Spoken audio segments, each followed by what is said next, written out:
ওই ফেব্রুয়ারি মাসেই বলেছিলাম বিএনপি কতদিন ক্ষমতায় থাকবে সেটা নির্ধারণ করবে আওয়ামী লীগ। আর এই কারণেই এখন তলে তলে বিএনপি 5 বছর নির্বিঘ্নে যেন ক্ষমতায় থাকতে পারে তার গ্রান্টেড চাচ্ছে আওয়ামী লীগের কাছে। কিছুদিন আগে বিএনপির উচ্চ পর্যায়ের পক্ষ থেকে আওয়ামী লীগের নীতি নির্ধারণী ফোরামের সাথে গোপনীয়তার সহিত যোগাযোগ করে অলিখিতভাবে শর্ত সাপেক্ষে তারা রাজনৈতিক কিছু সমঝোতার প্রস্তাব দিয়েছিলেন। সেই প্রস্তাবনার কথা নেত্রীকে জানানো মাত্রই নেত্রী সরাসরি সেটিকে নাকচ করে দিয়ে বলেছেন আওয়ামী লীগ কারো সাথে সমঝোতার রাজনীতি করে না, আওয়ামী লীগ কারো দয়ায় রাজনীতি করে না, আওয়ামী লীগ তার রাজনৈতিক অধিকার রাজপথে সংগ্রামের মাধ্যমে আদায় করে নেবে। এখন সেই শর্তগুলোর মধ্যে অন্যতম বিষয় ছিল বিএনপি তারা বলেছেন যে আওয়ামী লীগের উপর থেকে নিষেধাজ্ঞা এবং কারাগারে বন্দী থাকা রাজবন্দীদের মুক্তির ব্যবস্থা করবেন। কিন্তু আওয়ামী লীগ যেন বিএনপিকে আগামী 5 বছর রাষ্ট্র ক্ষমতা যেন বিএনপি নির্বিঘ্নে করতে পারে, ক্ষমতায় থাকতে পারেন, তার জন্য আওয়ামী লীগ তাদের সহযোগিতা করতে হবে। এবং রাজপথে আওয়ামী লীগ সক্রিয় হওয়ার পর থেকেই বিএনপি, জামাতি এবং এনসিপিকে যেন কঠোরভাবে মোকাবেলা করতে হবে। আর এই বিষয়ে যখন নিউজ পাবলিশ হচ্ছে তখন সেই নিউজটা আমি আপনাদের মাঝে হুবহু তুলে ধরতেছি, মন দিয়ে শুনেন। রাজনীতিতে ফিরতে বিএনপির শর্ত, শাহেদ আননি শেখ হাসিনা। 5 আগস্টের রাজনৈতিক পট পরিবর্তনের পর দীর্ঘ সময় পার হলেও এখনো দেশের অন্যতম বৃহৎ রাজনৈতিক দল আওয়ামী লীগের মাঠে ফেরার প্রক্রিয়াটি ঝুলেই রয়েছে।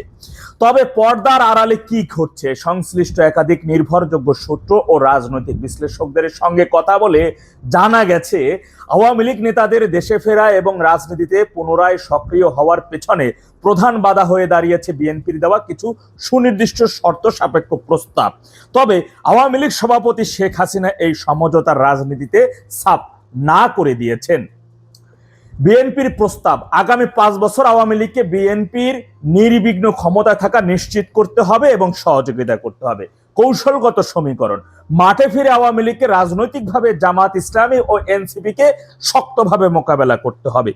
আইনি স্বস্তি, শর্ত মানলে আওয়ামী লীগের ওপর থাকা সব আইনি ও রাজনৈতিক বাধা দ্রুত তুলে নেওয়ার আশ্বাস বিএনপির। শেখ হাসিনার অনড় অবস্থান, কোনো বিশেষ শর্ত বা সমঝোতা নয়, নিজস্ব সাংগঠনিক শক্তিতে ফেরার পক্ষে আওয়ামী লীগ সভাপতি। বিএনপির ভেতরে ভয়, শর্ত মেনে ফেরার পর আওয়ামী লীগ যদি আবার জামাত এনসিপির সাথে হাত মিলায় বা পল্টি মারে তবে বিএনপি বড় ঝুঁকিতে পড়বে। পর্দার আড়ালের নেগোসিয়েশন, কি চাই বিএনপি? অনুসন্ধানে জানা যায় বিএনপির হাইকমান্ডের পক্ষ থেকে সম্প্রতি আওয়ামী লীগের শীর্ষ নেতৃত্বের কাছে একটি অলিখিত রাজনৈতিক প্রস্তাব পাঠানো হয়েছে। বিএনপির মূল হিসাব নিকাশ হলো আওয়ামী লীগ যদি রাজনৈতিক ময়দানে ফেরে তবে স্বাভাবিকভাবেই তারা জামাত ও এনসিপির মুখোমুখি অবস্থানে দাঁড়াবে। বিএনপির নীতি নির্ধারকদের একটি বড় অংশ মনে করছে আওয়ামী লীগ মাঠে নামলে জামাত ও এনসিপি তাদের প্রতিরোধ করতে ব্যস্ত হয়ে পড়বে। এর ফলে ক্ষমতার মূল কেন্দ্রে থাকা বিএনপি দীর্ঘমেয়াদে এক ধরনের রাজনৈতিক স্বস্তিতে থাকবে এবং ক্ষমতার মসনদ সুরক্ষিত রাখতে পারবে। এই শর্তে রাজি হলে আওয়ামী লীগের দলীয় কার্যক্রমের উপরে থাকা আইনি ও প্রশাসনিক বিধিনিষেধ তুলে নেওয়ার বিষয়েও সবুজ সংকেত দেওয়া হয়েছিল। শেখ হাসিনার অনড় অবস্থান ও নিজস্ব শক্তির বার্তা, আওয়ামী লীগের এক উচ্চ পর্যায়ের একাধিক বিশ্বস্ত সূত্র নিশ্চিত করেছে বিএনপির এই প্রস্তাব সাবেক প্রধানমন্ত্রী ও আওয়ামী লীগ সভাপতি শেখ হাসিনার কাছে পৌঁছানোর হলে তিনি তা সরাসরি নাকচ করে দেন। শেখ হাসিনা মনে করেন আওয়ামী লীগের মতো একটি ঐতিহ্যবাহী দল কোনো বিশেষ শক্তির দয়া, শর্ত বা গোপন সমঝোতার উপর ভিত্তি করে রাজনীতিতে ফিরতে পারে না। দলের নেতাকর্মী এবং বিশাল জনসমর্থনই তাদের মূল শক্তি। কোনো বিশেষ সমীকরণের ঘুঁটি হয়ে মাঠে নামার চেয়ে নিজেদের সাংগঠনিক শক্তি পুনর্গঠন করে সঠিক সময় রাজপথে ফেরাই এখন দলটির মূল লক্ষ্য। আওয়ামী লীগের এক শীর্ষ নেতা বলেন, আমরা কোনো শক্তির কাছে মাথা নত বা কারো ক্ষমতায় থাকার গ্যারান্টি দিয়ে রাজনীতি করব না। আওয়ামী লীগ যখন ফিরবে জনগণের অধিকার আদায়ের লড়াই নিয়ে নিজস্ব শক্তিতে ফিরবে। বিএনপির ভিতরে পল্টি, আতঙ্ক ও ত্রিমুখী সমীকরণ, এদিকে এই শর্ত সাপেক্ষ প্রস্তাবের বিষয়টি নিয়ে বিএনপির ভেতরেও চলছে তীব্র চুলচেরা বিশ্লেষণ ও আতঙ্ক। দলটির একাংশের আশঙ্কা, আওয়ামী লীগ যদি শর্ত মেনে রাজনীতিতে ফিরে আসার পর জামাত ও এনসিপির সঙ্গে গোপনে হাত মিলায়, তবে বিএনপি উভয় সংকটে পড়বে। তাছাড়া আওয়ামী লীগকে রাজনীতিতে ফেরার সুযোগ করে দিলে জামাত এনসিপি বিএনপির উপর চরম ক্ষুব্ধ হতে পারে। এমন পরিস্থিতিতে তারা বিএনপির হাত ছেড়ে উল্টো আওয়ামী লীগের দিকে ঝুঁকে পড়বে কিনা সেই পোল্ট্রি সমীকরণও ভাবাচ্ছে আওয়ামী লীগের বিএনপির থিঙ্ক ট্যাঙ্ককে।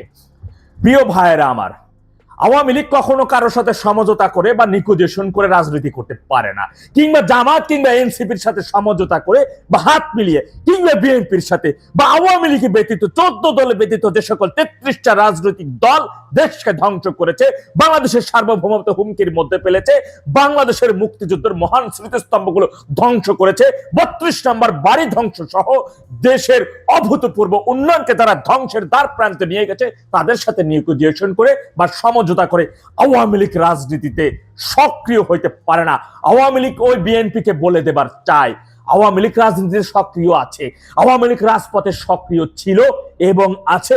আর এই কারণের মধ্যে তোমাদের মধ্যে একটা ভয় ও আতঙ্ক ভীতস্ত কাজ করতেছে।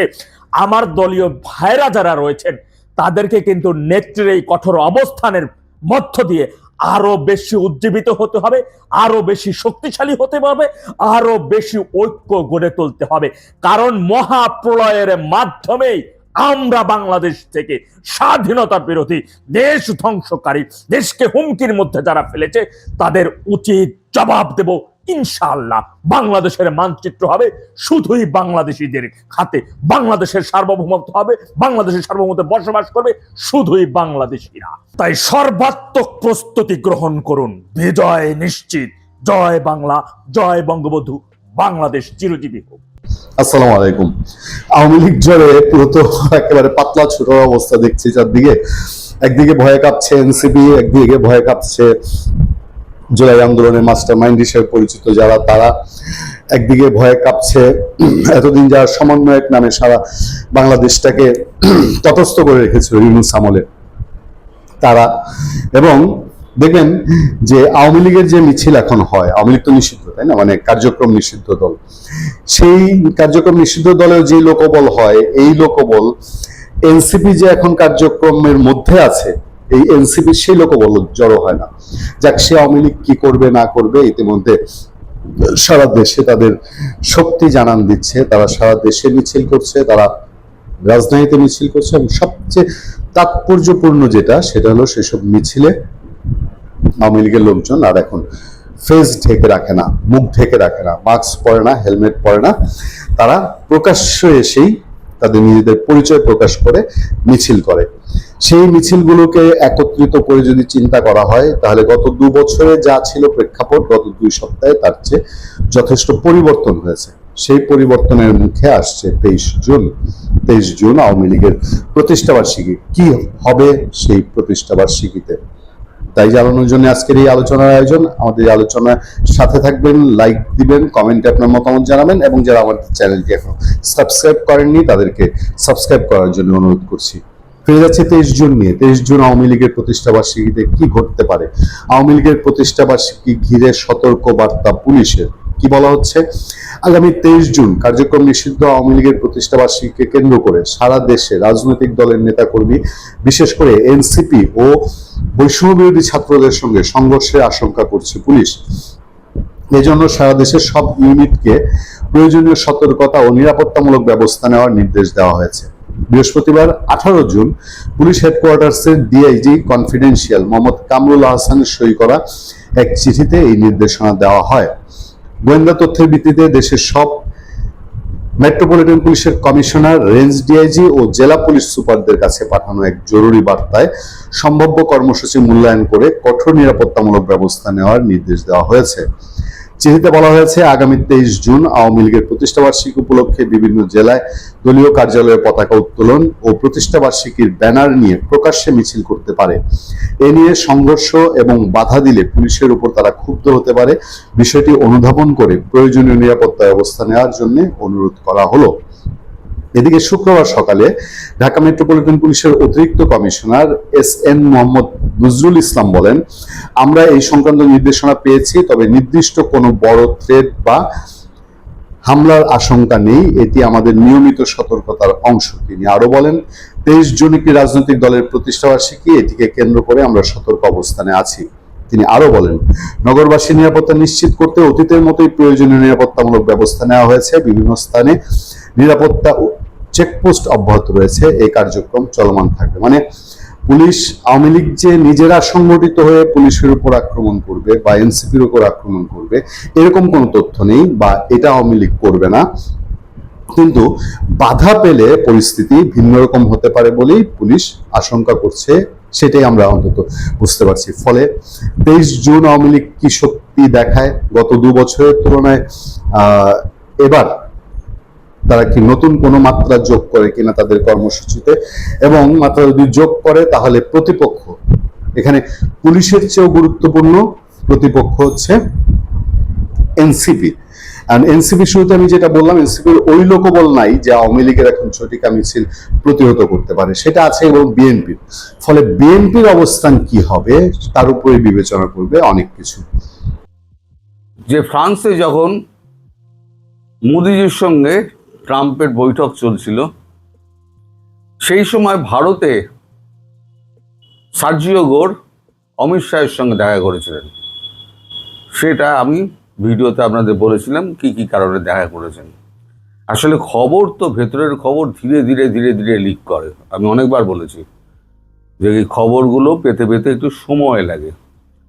এখন যে বিস্ফোরক খবরটা পাওয়া গেল সেটা হচ্ছে শেখ হাসিনার রেজিম চেঞ্জ নিয়ে এবং ভারতবর্ষকে অস্থির করার জন্য যে CIA প্ল্যান করেছিল, সেই প্ল্যানটা আমাদের পুরো ডিটেক্ট করে ফেলেছে। এবং আপনাদের মনে আছে Matthew van Dyke, Matthew van Dyke, তাকে সহ 5 জন ইউক্রেনীয় বা 6 জন ইউক্রেনীয় এরকম কিছু একটা হবে, তাদেরকে অ্যারেস্ট করা হয়েছিল। এদের মধ্যে ম্যাথু ভ্যান ডাইককে UAPA-তে একদম অ্যারেস্ট করে মামলা করে দেওয়া হয়েছে। UAPA-এর মামলা হচ্ছে জীবনে ছাড়া পাবে না, এখানে জেলবন্দি হয়েই মারা যাবেন, এরা জামিনও পাবেন না। ওই জন্য UAPA-কে সবাই ভয় পায়। এখন গোড়া থেকে একটু বলি, হাসিনার রেজিম চেঞ্জ এবং ভারতে রেজিম চেঞ্জের যে চেষ্টা, যেটা CIA করেছিল, সেটা একদম পুরো ভেস্তে গেছে এবং আমেরিকার মুখ কালো হয়ে গেছে। ওইখানে যখন বড় বড় ডায়লগ দিচ্ছিল, আমরা কিছু হলে আমরা আমেরিকা ভারতের পাশে দাঁড়াবো, এই পাশে দাঁড়ানোর নমুনাটা একেবারে রয়ের ডিরেক্টর একদম পরিষ্কার মুখের ওপরে কাগজপত্র ফেলে পরিষ্কার করে দিয়েছেন। ব্যাপারটা হচ্ছে এই ম্যাথু ভ্যান ডাইক, ইনি মণিপুর হয়ে ইনি সোজা এতে চলে যান, মায়ানমারে চলে যান। তার আগে উনি দেখা করেন খ্রিস্টান মিশনারিতে, ওখানে সিস্টার ডিভিদিদের সঙ্গে কথাবার্তা হয়। প্রথম কলকাতায় নেমেছিলেন, তারপরে মনে করুন উনি মিশনারি অফ খ্রিস্টান মিশনারিতে উনি গেছিলেন, মিশনারিজ অফ চ্যারিটি, সেখানে উনি গেছিলেন। তাদের সঙ্গে কথাবার্তা বলেন এই আপনার ধর্মীয় পরিবর্তন নিয়ে, খ্রিস্টান বানাতে হবে। এছাড়া এমন কিছু জায়গায় এই অর্থ ব্যবহার করতে হবে যে অর্থটা কার্ডের মাধ্যমে আসবে। এখন কার্ডের মাধ্যমে কি করে আসবে? 1000 কার্ড একটাই নামে, সুবোধ কুমার এরকম নামে 1000 ডেবিট কার্ড ইস্যু করা হয়েছিল। এই মিশনারিজ অফ চ্যারিটি এবং ম্যাথু ভ্যান ডাইক, বিশেষ করে ম্যাথু ভ্যান ডাইক ওই সমস্ত আপনার কার্ডগুলোকে বিভিন্ন জায়গায় ডেলিভারি করেন। এবং ইতিমধ্যে 2023 থেকে 2026 অবধি 95,000 কোটি টাকা উইথড্র হয়ে গেছে। এবার এখানে কাদেরকে দিয়েছেন? ভারতবর্ষ আজকে 30-40 বছর ধরে যে মাওবাদীদের সঙ্গে লড়ছে, যারা ভেতরে ভারতকে একবার অস্থির করে তুলেছিল, অনেক প্রাণ গিয়েছে আমাদের যারা সৈনিক আছে তাদের, পুলিশ, এসএসবি, সিআরপিএফ সবাই মিলে, তারপরে আমরা আইটিবিপি ফোর্স, সবার প্রচুর প্রাণ গিয়েছে। এখানে আমাদের একটা করিডোর করার কথা ছিল পশুপতিনাথ টু কেদারনাথ পর্যন্ত, নেপাল হয়ে, ওয়েস্ট বেঙ্গল হয়ে, উড়িষ্যা, তারপরে হচ্ছে আপনার কর্ণাটক, অন্ধ্রপ্রদেশ, তামিলনাড়ু হয়ে একদম কেদারনাথ পর্যন্ত। হয়তো আমার ম্যাপ নেই, আমার হয়তো বলতে পরপর বলতে ভুল হয়েছে, একটু এদিক ওদিক হতে পারে, কিন্তু এইটা ছিল রুট। এইখানেই মাওবাদীদের বারবারন্ত ছিল। এই সমস্ত জায়গায় 1000টা কার্ড বিলি করা হয়েছে। এবার যখনই এফসিআরএ, ফরেন কন্ট্রিবিউশন রেগুলেশন অ্যাক্ট, আমাদের এখানে যখন বন্ধ করে দেওয়া হয়, এই ফরেন কন্ট্রিবিউশন রেগুলেশন অ্যাক্টের মাধ্যমে ইউএস থেকে এবং ব্রিটেন থেকে MI6 ব্রিটেনের এবং CIA প্রচুর অর্থ পাঠাতো ভারতকে ভাঙার জন্য। তখন এফসিআরএ কে ব্যান করে দেওয়া হয়।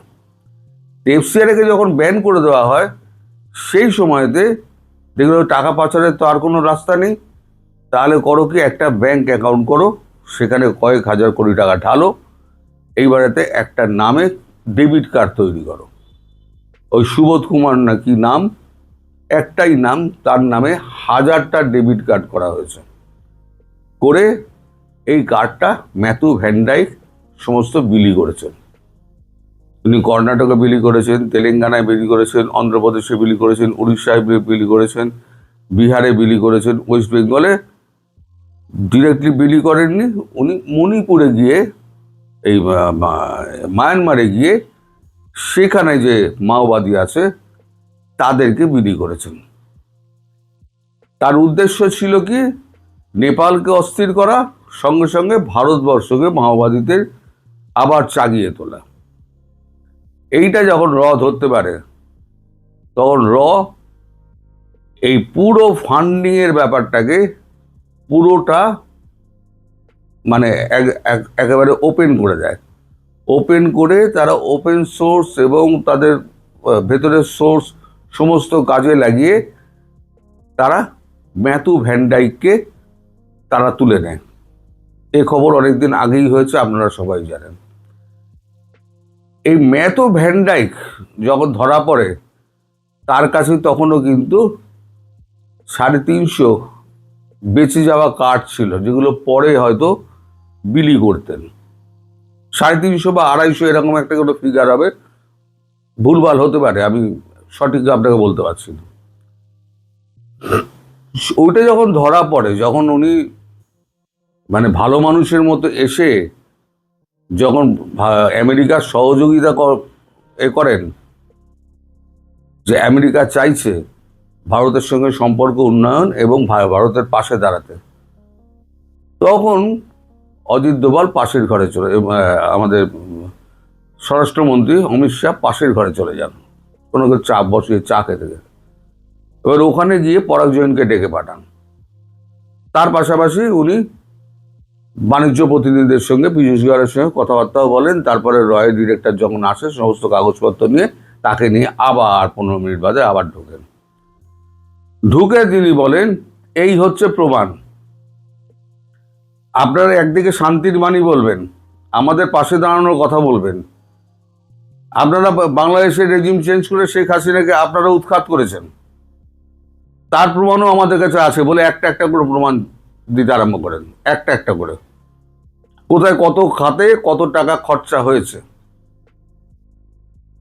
বলছেন 29 মিলিয়ন টাকা, কিন্তু আসলে সেটা হচ্ছে 1.29 বিলিয়ন 1.29 বিলিয়ন রুপিস ডলার খরচা করা হয়েছিল, যেটা Donald Trump only 29 million dollar বলেছিলেন।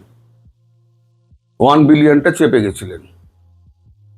এবার তার ডকুমেন্টও দেওয়া হয়েছে যে আপনারা যে সাধু পুরুষ সাজছেন, তাহলে এখন ভারতবর্ষকে অস্থির করার জন্য পেছনে আপনারা আছেন, তাহলে ওই সাহায্যের কথা আর বলতে আসবেন না। আর দ্বিতীয় হচ্ছে, শেখ হাসিনাকে যেভাবে আপনারা উৎখাত করেছেন, আমরা ঠিক সেইভাবেই ওনাকে আমরা বসিয়ে দিয়ে আসবো, পারলে আপনারা আটকান। আপনাদের সাহায্যের দরকার নেই। যার জন্যই ভারতবর্ষ প্রথমেই বলে দিয়েছিল এই বাংলাদেশ আর ইরান নিয়ে আমরা কথা বলবো না। আজ বাংলাদেশ প্রসঙ্গ উঠেছে বলে অনেকে হয়তো কথাবার্তা বলছেন, কিন্তু বাংলাদেশ নিয়ে মানে সেরকম কথাবার্তা কিন্তু কিছু হয়নি। বাংলাদেশ সম্পর্কে আমাদের কাছে যা খবর আছে, বাংলাদেশ সম্পর্কে সেরকম কথাবার্তা কিছু হয়নি। কারণ বাংলাদেশের আভ্যন্তরীণ ব্যাপার যেটা আছে সেটা ভারতবর্ষই সামলাচ্ছে, ভারতবর্ষই যা করার করবে। সেখানে আমেরিকাকে ডাকলে পরে আবার একটা নতুন করে সমস্যার সৃষ্টি হতে পারে, ভারত সেই চান্স নেবে না। আমি আগেও বলেছিলাম, এখনো বলছি। ফলে শেখ হাসিনার রেজিম চেঞ্জের ব্যাপারে যে টাকাগুলো খরচা হয়েছিল 1.29 বিলিয়ন ডলার, সেই টাকার হিসেবটা কিন্তু পরিষ্কার দিয়ে দিয়েছেন। আর আমাদের এখানে 95,000 crore যে টাকা তোলা হয়েছে সুবোধ কুমারের নামে, তার সমস্ত ডকুমেন্টও তার সামনে ফেলে দেওয়া হয়েছে। দিয়ে একবার বলা হয়েছে যে এবার আপনারা বলুন আপনারা কি সম্পর্ক চান ভারতের সঙ্গে। বাণিজ্য চুক্তিভুক্তি ঠিক আছে, সে তো আলাদা কথা, কিন্তু আপনারা যে বলছেন না সহযোগিতার কথা, আমেরিকাকে ভারত বিশ্বাস করে না। এবং বিশ্বাস কেন করে না, তার সমস্ত ডকুমেন্ট আপনার সামনে দিয়ে দিলাম। এবার যে আপনি ভেরিফাই করতে চান, আপনি ভেরিফাই করতে পারেন। আমরা আপনাকে ডকুমেন্টের সমস্ত কপি আপনাকে দিয়ে দিচ্ছি বলে ফাইল বন্দি করে একটি ফাইল পরাগ জৈন তার দিকে এগিয়ে দেন। আগাগোড়া সার্জিও গোর চুপ করে বসছিলেন, একটা কথা বলতে পারেননি। ওই চিঠিটুকুগুলো দেওয়া ছাড়া এই প্রসঙ্গে উনি একটা কথাও বলতে পারেননি। এবং শেষ পর্যন্ত ওনাকে স্বীকার করতে হয়েছে শেখ হাসিনার রেজিম চেঞ্জটা আমাদের কাছে করাটি ঠিক হয়নি, আমরা তার জন্য দুঃখিত। তাকে আবার পুনর্বাসনের জন্য যদি কোনো দরকার হয় তাহলে পরে আমরা করতে রাজি আছি, সেটা তো আমরা তো আগেই বলেছি। তখন অমিত শাহ বলেছে আপনাদের দরকার নেই, যা করার আমরা করব। সুতরাং একেবারে আমেরিকার মুখোশ পুরো খুলে দিয়েছে অমিত শাহ। ভালো মানুষের মুখোশ না, ট্রাম্পের ওই বন্ধুত্বের হাত, বলেছে না বিষ নিঃশ্বাস। এবারে আমেরিকা কি করবে সেটা আলাদা কথা, নিজের কাদা নিজে চাটবে কি না সেটা আমেরিকার ব্যাপার, ভারতবর্ষ সেখানে নাক গলাবে না। কিন্তু খুব শীঘ্রই যে একটা বড় ঘটনা ঘটতে চলেছে এর মাধ্যমে বোঝা যাচ্ছে, কারণ তার পুরো প্ল্যান ছকে ফেলেছে। আমি বলেছিলাম না 2 মাস দেখবেন আগস্টের মধ্যে বড় একটা ঘটনা ঘটছে। বড় মানে কি, বড় মানে অনেক বড় ঘটনা ঘটছে, সেটা মাথায় রাখুন। আমি কোনো রকম বাজে কথা বলছি না, এগুলো পুরো ভেতরের ব্যাপার, যেগুলো অনেক পরে জানা যায়।